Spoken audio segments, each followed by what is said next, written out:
Fact by Rumi के मुअज़्ज़ज़ दोस्तों, मैं हूं नबील अहमद। आप सब देखने और सुनने वालों को अस्सलाम वालेकुम।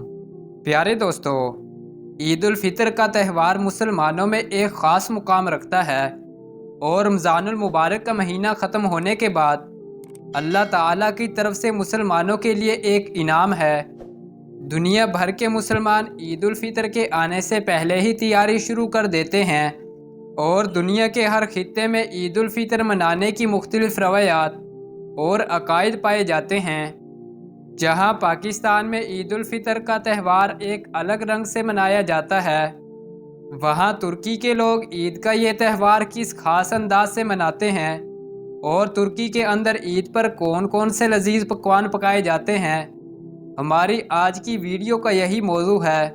दोस्तों, तुर्की में ईद उल फितर की तैयारियां रमज़ान के आखिरी दिनों में ही शुरू हो जाती हैं और बाज़ारों में काफ़ी रश देखने को मिलता है। तुर्की और पाक व हिंद के कल्चर में काफ़ी फ़र्क है, इसलिए इन दोनों खित्तों में ईद मनाने के कल्चर में काफ़ी फ़र्क दिखता है। तुर्की के लोग ईद के दिन सुबह सवेरे उठते हैं, लेकिन वहाँ पाकिस्तान की तरह नमाज ईद के इज्तिमा ईदगाह में नहीं होते। वो लोग आम मसाजिद में ही ईद की नमाज़ पढ़ लेते हैं। तुर्की में लोग ईद की मुबारकबाद देने के लिए गले नहीं मिलते, बल्कि ये लोग एक दूसरे का हाथ चूम कर ईद की मुबारकबाद देते हैं। इसके बाद बड़े लोगों की तरफ से बच्चों को ईदी और तहाइफ का सिलसिला शुरू हो जाता है।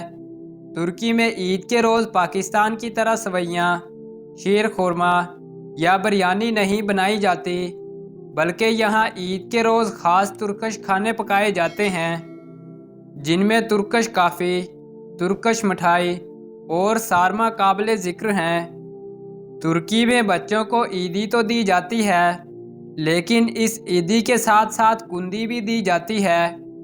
तुर्की में ये ख़ास किस्म की मिठाइयाँ रमज़ानुल मुबारक के आखिरी दिनों में ही बनना शुरू हो जाती हैं।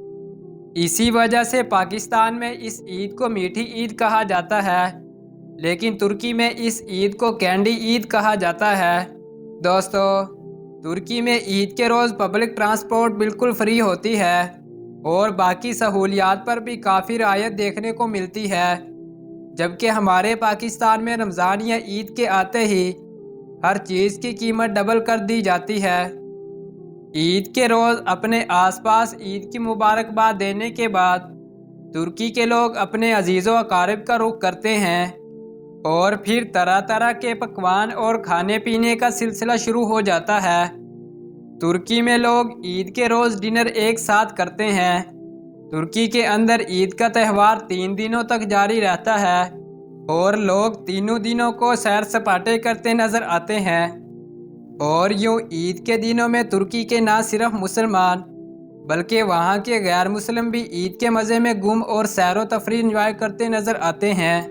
और ईद के दिनों में तुर्की में माहौल नहायत पुरसकून और खुशियों भरा होता है। दोस्तों, हम उम्मीद करते हैं आपको हमारी आज की वीडियो अच्छी लगी होगी। अगर वीडियो अच्छी लगी है तो वीडियो को लाइक और चैनल को सब्सक्राइब लाजमी करें। शुक्रिया।